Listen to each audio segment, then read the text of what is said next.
আপনি এতদিন আমার সাথে টাইম পাস করছেন? হুম। বাহ, আশা করিনি আপনি আমাকে ঠকাবেন। কি আশা করছিলেন? আমি ভাবছিলাম সারা জীবন আপনি আমার সাথে থাকবেন। আসলে আমি চাইছিলাম তোমার পাশে থাকতে, কিন্তু পরিস্থিতি থাকতে দেয় নাই।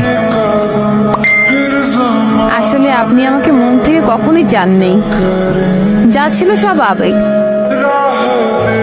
তোমার মনে হয় তোমার প্রতি সব আবেগ ছিল আমার? মনে হওয়ার কি আছে, নিজে চোখেই দেখছি। অনেক সময় চোখে যা দেখা যায় সব সত্যি হয় না। তা তো দেখলামই। আগামী 10 তারিখ আমার বিয়ে, আর আপনি কিছুই করতে পারলেন না। মাঝখানে একটা দিন পরে আছে। জি, জামাই কেমন দেখছো? দরকার নেই দেখার।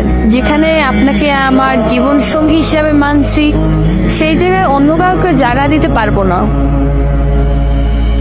তুমি না দিলেও তো সে হয়ে যাবে তোমার জীবন সঙ্গী।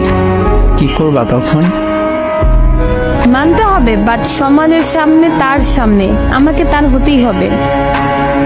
কিন্তু আমি যে নিজে মানতে পারবো না। আচ্ছা, কিছু কথা জিজ্ঞেস করতে পারি? বলে, আজকে হয়তো শেষ কথা। আমাকে অনেক ভালোবাসতা, তাই না?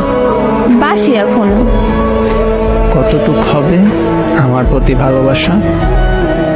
মৃত্যুর আগ পর্যন্ত থেকে যাবে। আমাকে এত ভালোবাসছো কেন? জানি না, এইটার উত্তর অজানা।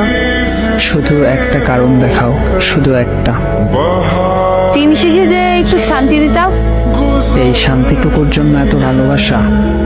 জানি না, তবে ভালোবাসি। এত ভালোবেসে কি হলো? 10 তারিখ অন্য পুরুষকে ভালোবাসবা?